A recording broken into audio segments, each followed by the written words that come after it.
देश में कोरोना के साथ साथ अब ब्लैक फंगस भी बड़ी चुनौती के तौर पर सामने आ रहा है। उत्तराखंड में तो लगातार बढ़ते मामलों के बाद उत्तराखंड सरकार ने कोविड की तरह यानी कोरोना की तरह ब्लैक फंगस को भी महामारी घोषित कर दिया है।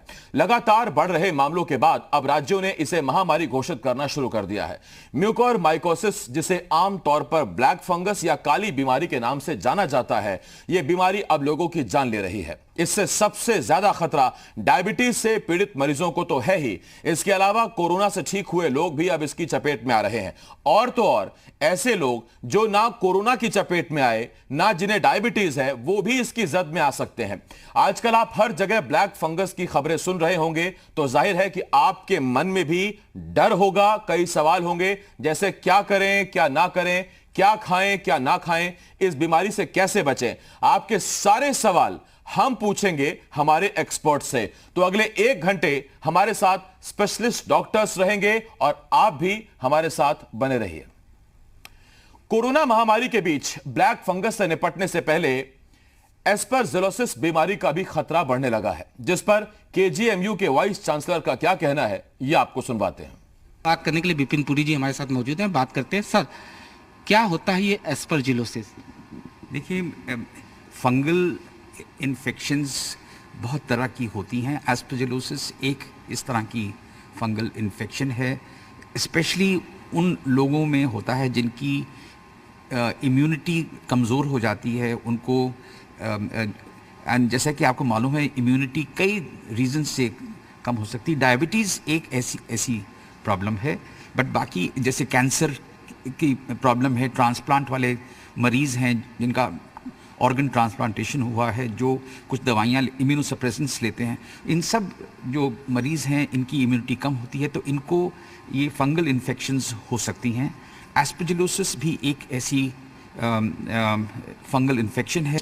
ऑफ द टाइम्स ये तभी होता है जब मरीज़ों की इम्यूनिटी कमज़ोर होती है और आप indiscriminate use of steroids, indiscriminate use of anti fungals, कभी कभी एंटी फंगल मेडिसिन्स भी प्रोफिलैक्टिकली दे दी जाती हैं, उनसे भी ये इन्फेक्शंस होने के चांसेस ज़्यादा होते हैं। सर ये कितना खतरनाक होता है, मतलब कितना रिस्क की अगर बात किया जाए? नहीं, aspergillosis it is also infective fungus and requires active treatment, उसमें तो कोई शक है नहीं। एंड इलाज without treatment it can become a major problem. Having said that, treatment है एंड कोई ऐसी फिक्र करने की बात नहीं, कोई पैनिक की बात नहीं। मैं समझता हूँ कि अगर effective early diagnosis and treatment हो तो इसमें कोई ऐसी फिक्र करने की बात नहीं है। फंगस को लेकर लोगों में डर पैदा हो गया है, ऐसे में आप क्या कहना चाहेंगे लोगों से और क्या कुछ आपके यहाँ चल रहा है? मैं समझता हूँ कि कोई ऐसी घबराने की बात नहीं है, पैनिक नहीं होना चाहिए। आम जनता में ये समझना है कि ये बीमारी क्यों हो रही है। देखिए, बीमारी क्यों होती है अगर आपने ये समझ लिया तो आप ये भी समझ जाएंगे कि इससे बचना कैसे है, यानी क्या नहीं करना है तो बचे रहेंगे, क्या अगर कर दिया तो बीमारी हो सकती है। ऐसे बहुत से सवाल हैं आपके मन में। पहले तो ब्लैक फंगस था, लेकिन अब एस्परजिलोसिस जो एक नया टर्म आया है, एक नई जो बीमारी पकड़ में आई है, उस पर भी आज हम सवाल पूछने वाले हैं। ब्लैक फंगस के साथ साथ एस्परजिलोसिस से जुड़ी चीजें भी हम जानेंगे और हम चाहेंगे कि आप अगले 1 घंटा हमारे साथ रहें, क्योंकि ये बहुत जरूरी है आपके लिए और आपके परिवार के लिए। सीधा आपको हम अपने स्पेशलिस्ट के पास ले चल रहे हैं। इस वक्त हमारे साथ वर्ल्ड मेडिकल एसोसिएशन के कोषाध्यक्ष प्रोफेसर डॉक्टर रवि वानखेड़कर साहब हमारे साथ जुड़ रहे हैं। इसके साथ साथ senior ENT specialist doctor Manvinder ji हमारे साथ जुड़ रहे हैं और साथ ही साथ बलरामपुर अस्पताल लखनऊ के पूर्व निदेशक डॉक्टर राजीव लोचन जी हमें ज्वाइन कर रहे हैं। मैं आप तीनों डॉक्टर्स का बहुत बहुत सम्मान के साथ स्वागत करता हूं। सर, सबसे पहला सवाल मेरा डॉक्टर वानखेड़कर आपसे है। डॉक्टर वानखेड़कर, पहले कोरोना, उसके बाद ब्लैक फंगस, फिर उसके बाद अब एक नया हम सुन रहे हैं एस्परजिलोसिस। सर, कोरोना से ही अभी तक आम आदमी उबर नहीं पाया, हर 10वें दिन कुछ ना कुछ नया आ जाता है, आम आदमी घबरा जाता है। तो पैनिक नहीं करना है, कैसे समझे कोरोना क्या है, एस्परजिलोसिस क्या है और म्यूकोरमाइकोसिस क्या है, जिसे हम ब्लैक फंगस कहते हैं? सही सवाल किया आपने जी।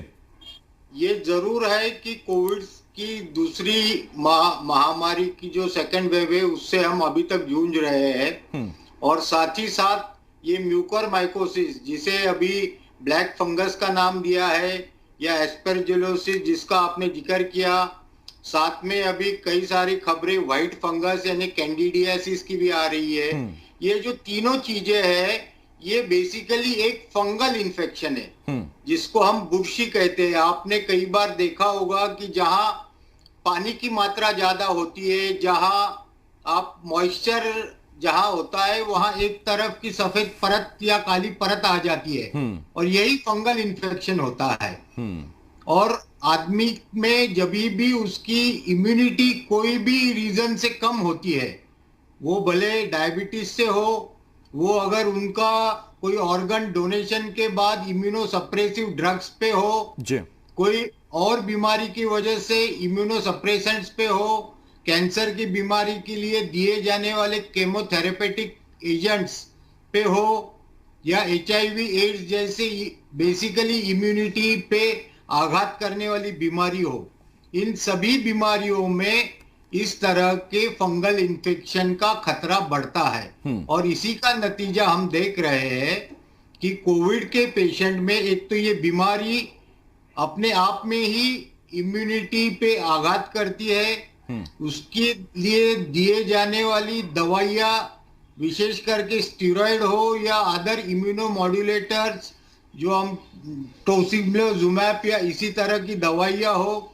ये सब दवाइयाँ मरीज की इम्यूनिटी कम करती है, और उसे जब भी अपने शरीर में इम्यूनिटी कम होती है तो इस तरह की बीमारियों का घाला होना बहुत ही स्वाभाविक होता है जी। लेकिन मैं यहाँ एक बात बहुत अहम कहना चाहता हूँ जी सर, कि आपने इसलिए नहीं डरना है दो बातों की वजह से, क्योंकि आपने देखा होगा कि लाखों की तादाद में कोविड के मरीज हैं, लेकिन म्यूकरमाइकोसिस या एस्परजिलोसिस के मरीज जो है वो बहुत कम मात्रा में देखे जाते हैं। दूसरी बात यह है कि इसके लिए कारगर इलाज 100% इसका इलाज अपने पास है। और तीसरी आखिरी लेकिन अहम बात यह है कि ये एक से दूसरे की तरफ फैलता नहीं है कोविड की तरह। ये बहुत ध्यान में रखने लायक बात है कि ये it is not a contagious disease,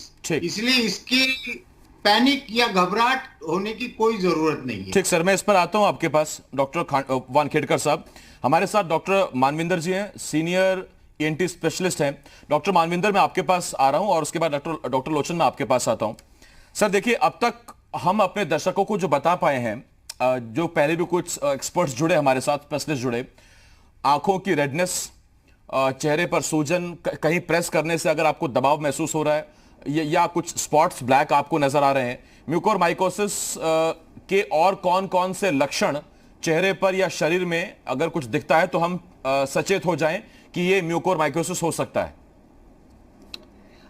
सबसे पहले मैं आपको बताना चाहूंगा कि म्यूकोरमाइकोसिस जो है इसको सबसे पहले अर्ली स्टेज में डिटेक्ट करना बहुत जरूरी है जी, क्योंकि अगर लेट हो गया तो फिर बड़ी मुश्किल हो जाती है। अर्ली स्टेज में डिटेक्ट करने के लिए हमें अर्ली साइंस का पता होना जरूरी है कि अर्ली सिम्टम्स कौन से हैं। जो आपने बताए वो थोड़ा लेट आते हैं जी, लेकिन जो सिम्टम्स अर्ली आते हैं वहां से बीमारी को पकड़ने की जरूरत है जी। अब अर्ली सिम्टम्स क्या हैं? अर्ली सिम्टम्स हैं जैसे जो ये म्यूकोरमाइकोसिस है, ये जो फंगस है मोस्टली जो शुरू होती है नोज से शुरू होती है। तो नोज में सबसे पहले सिम्टम्स आते हैं जी। क्या सिम्टम्स आएंगे? स्टफीनेस आएगी, नोज में स्टफीनेस लगेगी और ड्राई नोज लगेगा, ड्राइनेस बहुत ज्यादा लगेगी। उसके साथ क्रस जमने शुरू हो जाते हैं नाक में, वो क्रस्टिंग फील होगी। उसके साथ ब्लड स्टेन्ड डिस्चार्ज आ सकता है या ब्लड स्टेन या ब्लैकिश डिस्चार्ज आ सकता है, साथ में हेडेक हो सकता है। ये है अर्ली सिम्टम्स। जब किसी पेशेंट को जो पोस्ट कोविड है उसको ऐसे सिम्टम आते हैं तो उसको इमीडिएटली जो है अपने ENT सर्जन जो भी आपके पास में हो उसको जाके दिखाना चाहिए, सो दैट उसी वक्त वो नाक में अपना एंडोस्कोप डाल के देखे, सो दैट उसको अर्ली डिटेक्ट किया जाए। उसके बाद वंस ये तो है अर्ली, उसके बाद ये है कि नाक से ये मैक्सिला में, मैक्सिला से ऑर्बिट में वो जाएगा। तो जैसे जैसे वो आगे जाएगा सिम्टम्स आगे जाते जाएंगे। जैसे जब मैक्सिला में जाएगा फेशियल स्वेलिंग, ठीक है, अलोंग विद दैट रेडनेस, आंख में आंखों का प्रोप्टोसिस, रेडनेस आंख में, दिखना कम हो जाएगा, जी। तो दिखने शुरू हो जाएंगे, धीरे धीरे विजन कम होनी शुरू हो जाएगी।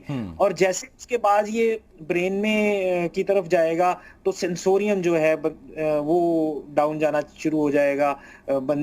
जो बंदे की सेंसेस हैं वो नीचे आनी शुरू हो जाएंगी। तो ये बाद की चीजें हैं।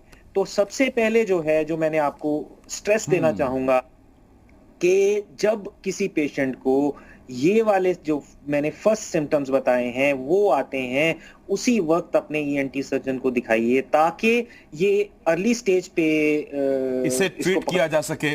मैं लौट रहा हूं आपके पास डॉक्टर मानविंदर। एक छोटे से ब्रेक के लिए हमें रुकना होगा, लेकिन डॉक्टर लोचन से हम ये जरूर पूछेंगे कि ये जो एस्परजिलोसिस है ये अब क्या नई बला है और इससे हमें कितना खतरा है। छोटा सा ब्रेक है, बहुत जल्द लौट रहे हैं, आप बने रहिए हमारे साथ, क्योंकि आज हम ब्लैक फंगस पर बात कर रहे हैं और हम आपको बता रहे हैं कि ब्लैक फंगस, जिसे आप म्यूकोरमाइकोसिस के नाम से जानते हैं, कोविड, व्हाइट फंगस, एस्परजिलोसिस, इतने सारी चीजें हैं, कैसे इनसे बचना है आपको, आपके आपके परिवार की काम की खबर है। छोटा सा ब्रेक, जल्द लौट रहे हैं।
ब्रेक के बाद हाजिर हैं, आप देख रहे हैं जी उत्तर प्रदेश उत्तराखंड, और आज हम बात कर रहे हैं ब्लैक फंगस, व्हाइट फंगस, इसके साथ साथ एस्परजिलोसिस, जो अभी एक नया शब्द सामने आया है, एक नई टर्म सामने आई है।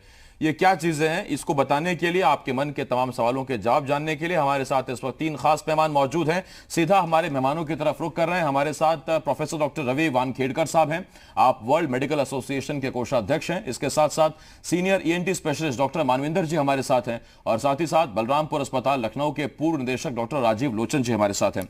डॉक्टर राजीव लोचन, मैं आपके पास आ रहा हूं।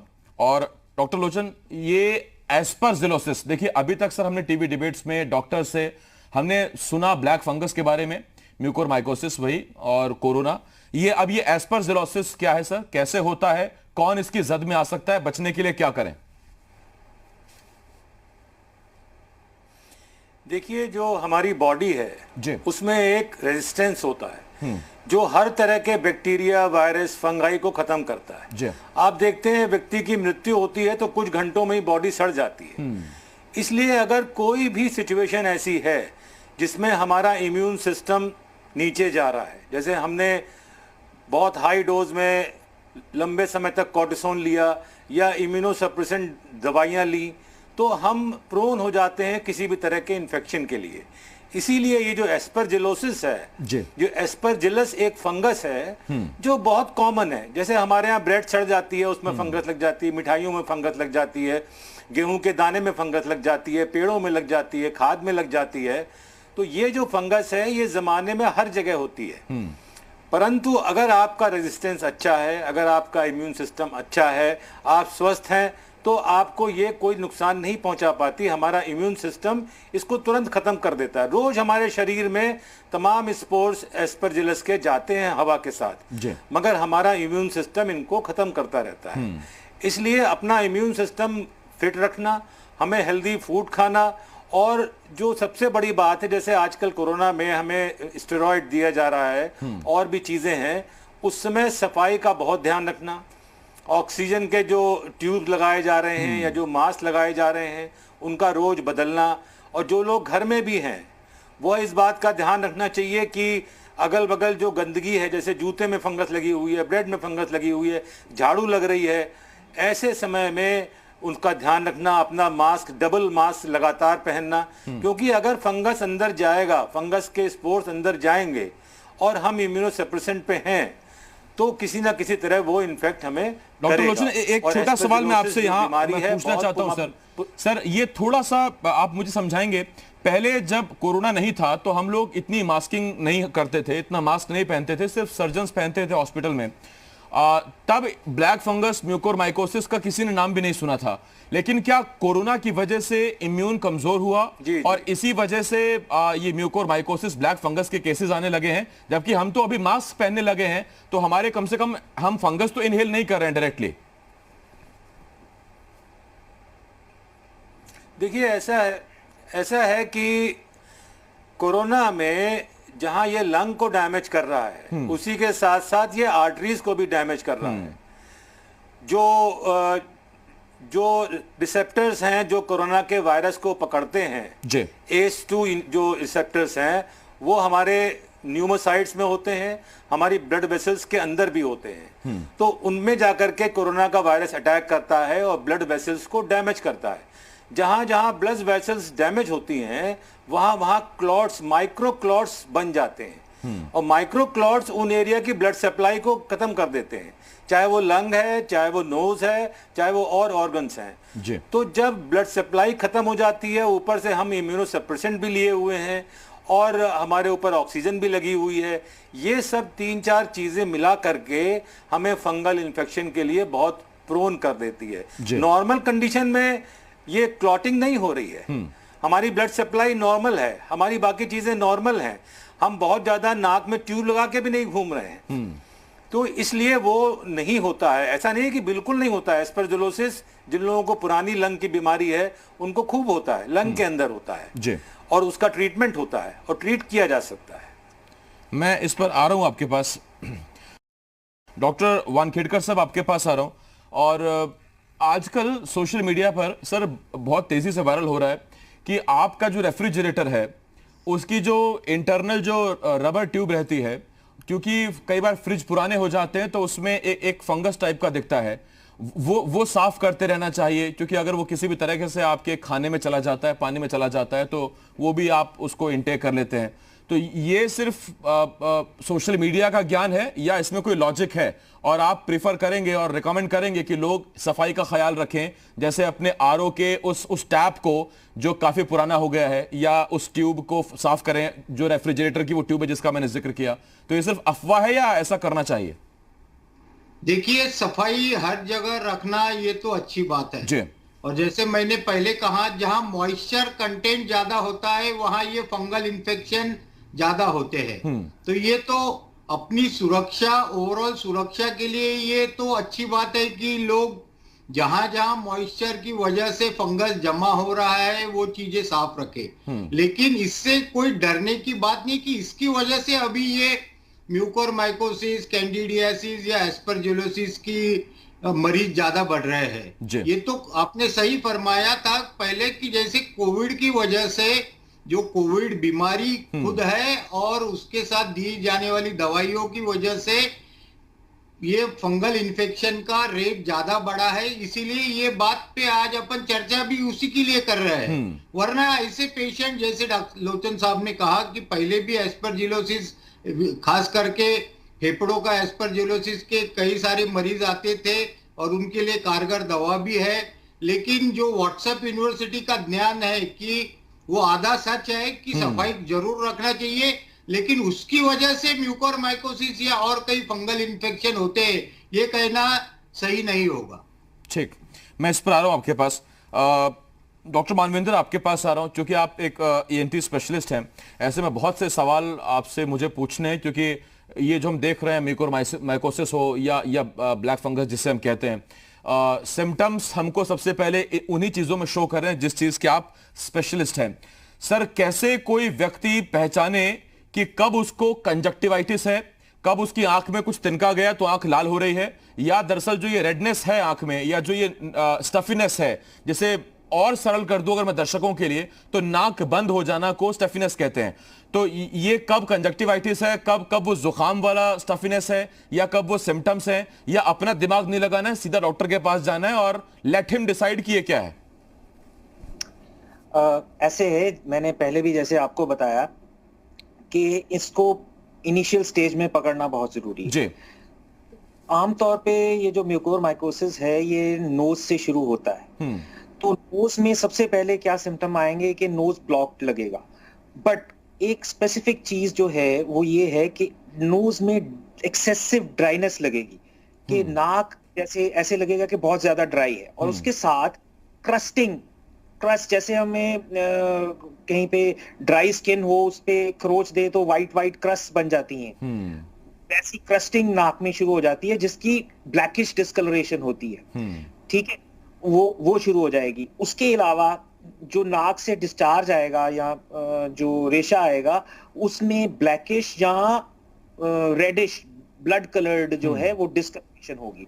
साथ में इसके हेडेक, रेट्रोऑर्बिटल पेन, बहुत सारी फेस पे फेशियल स्वेलिंग, और उसके साथ कई जगह पे सुन्नपन होना फेस के ऊपर, और उसके साथ आंखों का रेड होना, आंखों में थोड़ी विजन की प्रॉब्लम होना, दो दिखना, ये सारे सिम्टम्स वन बाय वन आने शुरू हो जाते हैं। इसके साथ साथ कि बहुत बार हम तालू पे देखते हैं, तालू पे हमें ब्लैकिश डिस्कलरेशन नजर आती है जब वो ऊपर पैलेट जो है उसको भी इन्वॉल्व कर लेता है। तो ये सारी इस तरह से जैसे जैसे ये बढ़ता जाता है, वैसे जैसे जैसे ये इन्वॉल्व करता जाता है चीजों को, वैसे वैसे वहां के सिम्टम्स आने शुरू हो जाते हैं। जी, अगर टाइम दें तो मैं 1 मिनट में इसको समझाना चाहूंगा। बिल्कुल, आप बोलिए सर।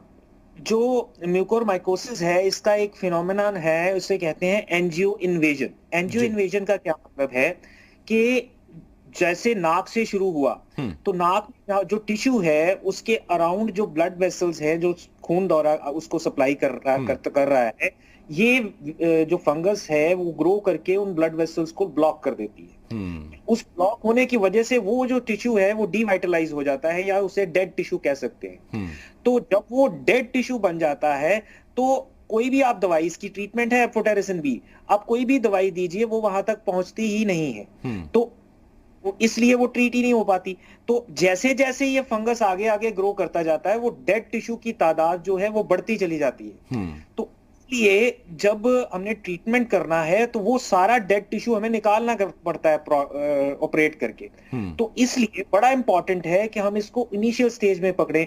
उससे क्या होगा कि हमें जो वो टिश्यू निकालना पड़ेगा वो बहुत कम टिश्यू होगा जो निकालना पड़ेगा, क्योंकि अगर ये मैक्सिला में चली गई, आई में चली गई, तो फिर ये मैक्सिला को भी रिमूव करना पड़ेगा और कई बार उस आंख को भी निकालना पड़ता है जिसको ये इन्वॉल्व कर लेती है। तो इसलिए इसको इनिशियल स्टेज जब नोज है, नोज में ही है ये फंगस, उसी वक्त इसको पकड़ना बहुत जरूरी है। तो अगर उस वक्त पकड़ लिया, उसको निकाल दिया, और उसके बाद जब हमने उसको सारा रॉ एरिया बना लिया, सारा डेड टिश्यू निकाल दिया, फिर हम जब एम्फोटेरिसिन बी देते हैं तो वो बड़ी कारगर है।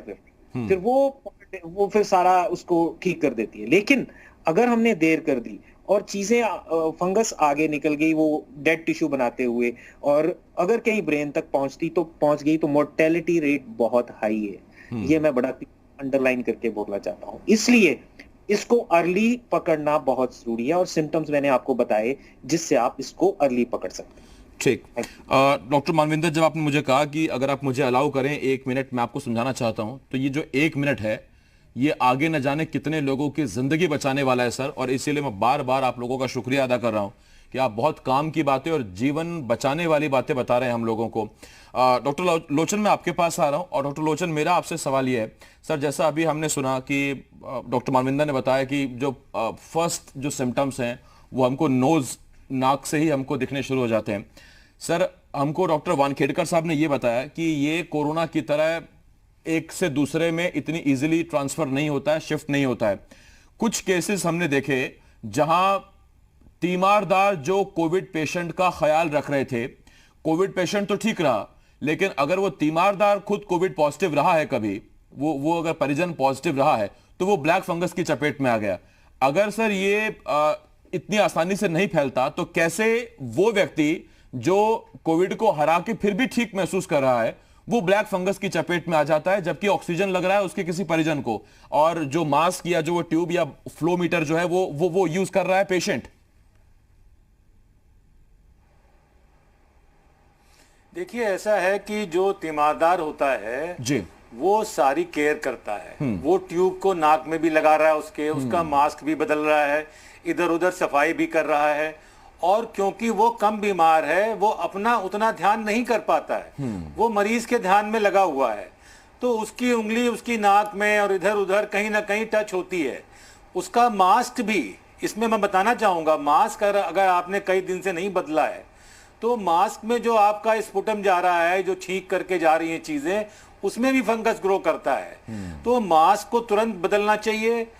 और खासतौर से जो तीमारदार हैं उनको अपने पास सैनिटाइजर लगातार उपलब्ध रखना चाहिए, और जितनी बार हो सके अपना हाथ सैनिटाइज करें और अपना हाथ धोते रहें, और कोशिश करें कि जो आप मेडिकल इक्विपमेंट छू रहे हैं उनको आप ना छुएं।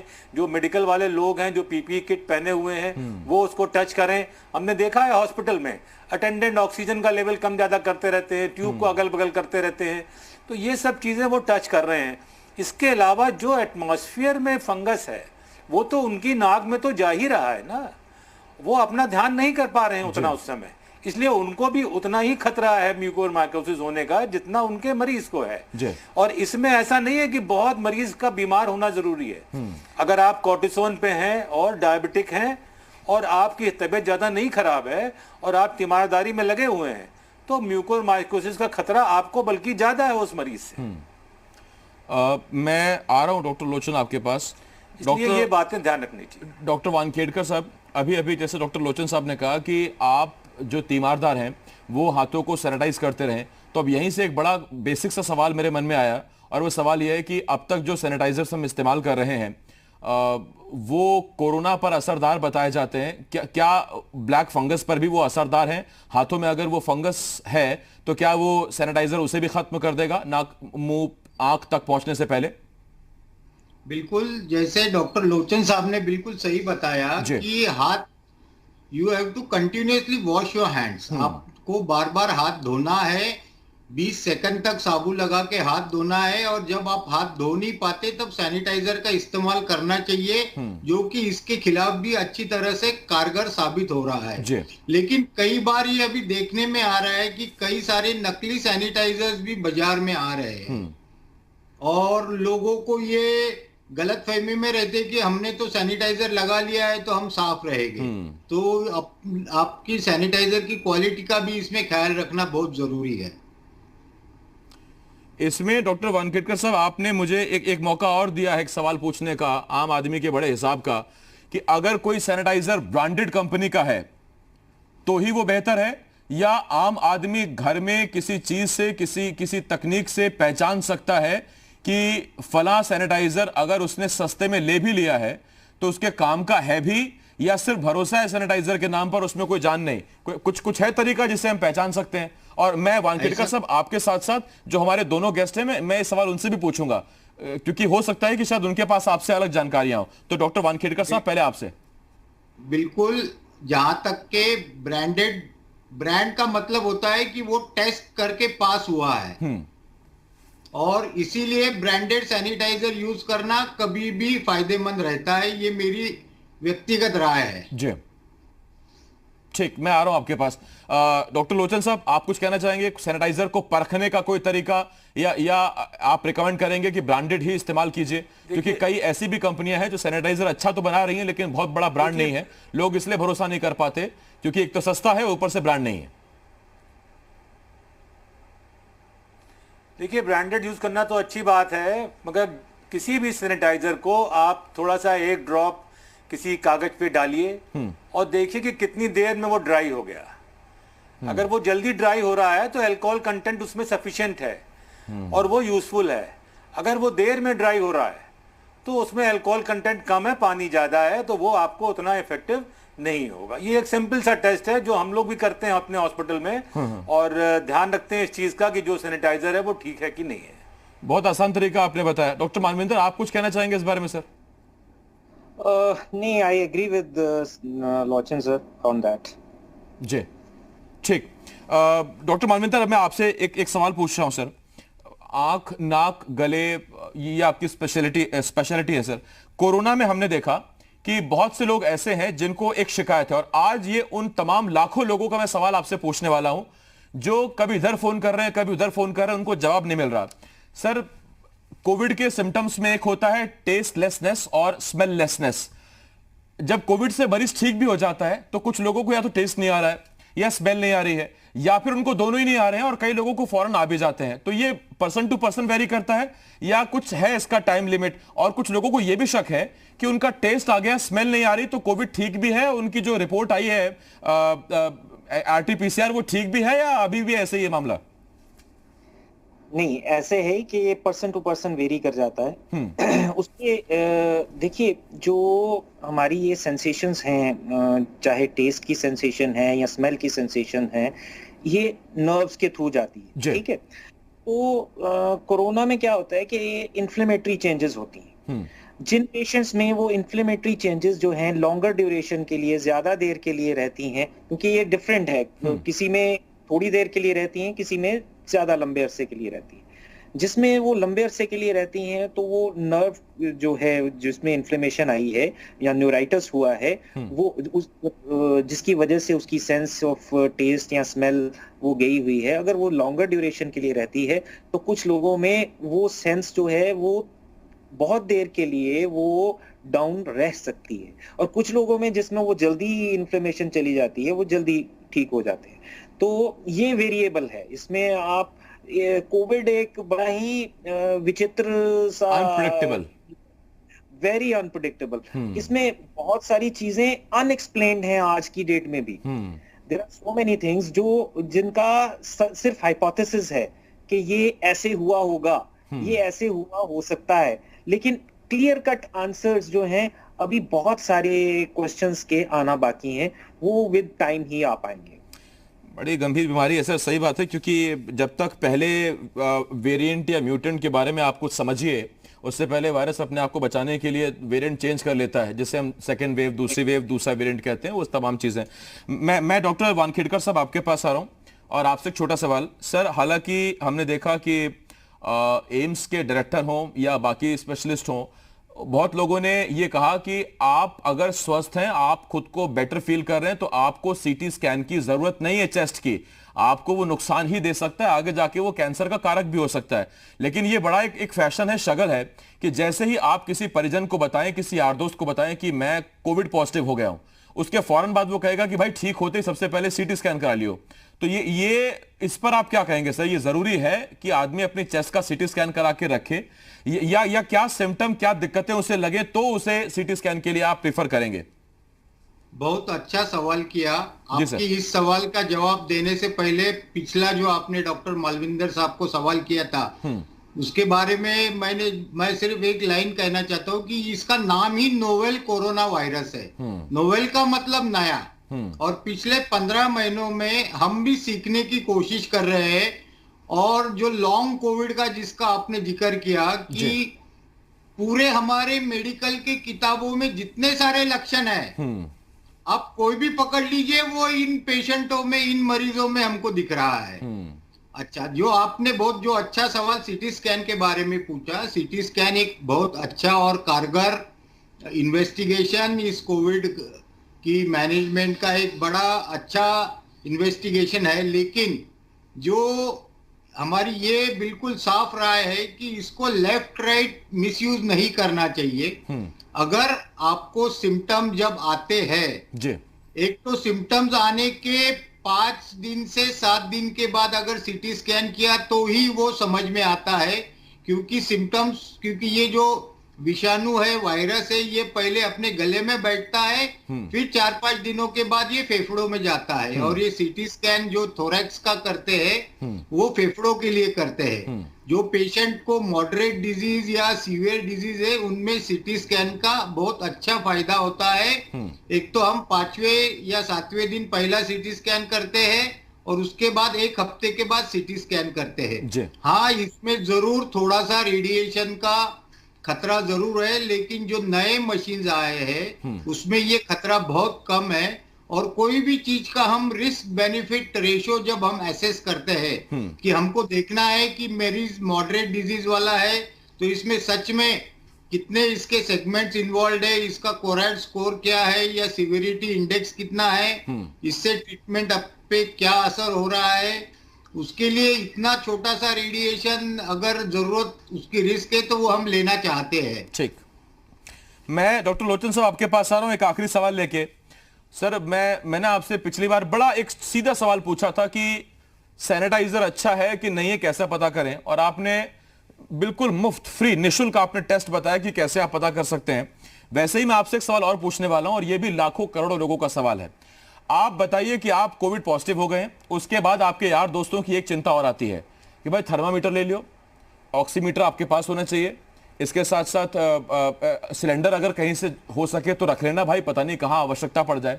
तो सिलेंडर तक तो नहीं, मैं ऑक्सीमीटर का आपसे सवाल पूछना चाहता हूं। हमने ऐसी इमेजेस भी देखी हैं, ऐसी पिक भी देखी हैं कि चाइनीज ऑक्सीमीटर पता नहीं कहां से मार्केट में आ गए हैं। एक ही व्यक्ति अपनी 5 उंगली में अगर एक ही कंपनी के 5 ऑक्सीमीटर लगा दे, अलग रीडिंग आती है सर, अलग पल्स आती है।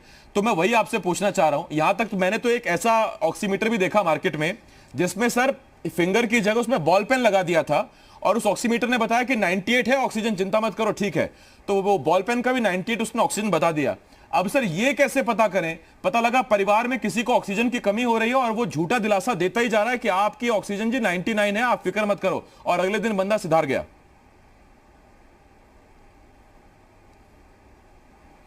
देखिए, ऐसा है कि ये बात आपने बिल्कुल सही करी कि बहुत सारे ऐसे पल्स ऑक्सीमीटर हैं जो सही रिपोर्ट नहीं दिखा रहे जी। एक तो सबसे पहले हम किसी स्वस्थ व्यक्ति के उंगली में लगा के देख लें, ठीक, और फिर अपनी उंगली में लगाएं, अपनी भी जितनी भी उंगली में लगा लें, जिसमें सबसे अच्छा आ रहा हो उसी को हम माने। बड़ा सिंपल सा है ये। और जहां तक ये बात है कि पल्स ऑक्सीमीटर ज्यादा बता रहा है और हमारा ऑक्सीजनेशन कम है, तो अगर हमें सिम्टम्स आ रहे हैं, अगर हमारी सांस थोड़ी फूल रही है और वो पल्स ऑक्सीमीटर ज्यादा बता रहा है, तो डेफिनेट है कि वो पल्स ऑक्सीमीटर गड़बड़ है। उसको जरूर हमें कहीं ना कहीं चेक कराना चाहिए। या तो चिकित्सालय में जाके या किसी डॉक्टर को देके कि जहां पे जिनकी कम है उसमें वो सही दिखा रहा है कि नहीं दिखा रहा है। और सबसे अच्छा तो ये है कि हम एक स्टैंडर्ड कंपनी का पल्स ऑक्सीमीटर लें और उसको ही यूज करें। बार बार परेशान ना हो, एक बार टेस्ट करा लें और उसके बाद उसको यूज करें। पल्स ऑक्सीमीटर बहुत इंपॉर्टेंट इक्विपमेंट है इस समय कोरोना में, क्योंकि अगर आपकी ऑक्सीजन रेट कम होती है तो आपको तुरंत इलाज लेना है। ये एक बहुत बड़ा इंडिकेटर है। और मैं इसमें एक बात और जोड़ना चाहूंगा जो अभी आपने सीटी स्कैन पे कही जी, कि सीटी स्कैन 5वें से 7वें दिन पहले जो हम लोग कराते हैं वो बिल्कुल बेकार होता है। 7वें दिन पे सबसे अच्छी इंफॉर्मेशन सीटी स्कैन में मिलती है और उससे आपका लाइन ऑफ ट्रीटमेंट तय हो जाता है। उससे पहले कराने से पता चला, हमें लगा कि स्कोर तो 6 ही है, मगर एक्चुअली 2 दिन बाद कराया तो मालूम पड़ा स्कोर तो 12 हो गया, 15 हो गया। तो वो गलत सूचना मिल जाती है। इसलिए सही टाइम पे सीटी स्कैन कराना बहुत यूजफुल है, मगर सही टाइम पे कराना चाहिए। ठीक, ये दरअसल सर क्या है, जब भी समाज पर कोई पैंडेमिक विपत्ति या विपदा आती है तो मदद करने वाले जितने लोग आते हैं उतने ही लोग समाज के रावण भी सामने आ जाते हैं।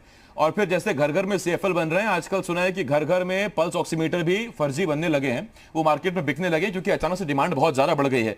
ये जो आपने एक बीच में सर बात कही डॉक्टर लोचन, वो बहुत आपने इंपॉर्टेंट बात कही है।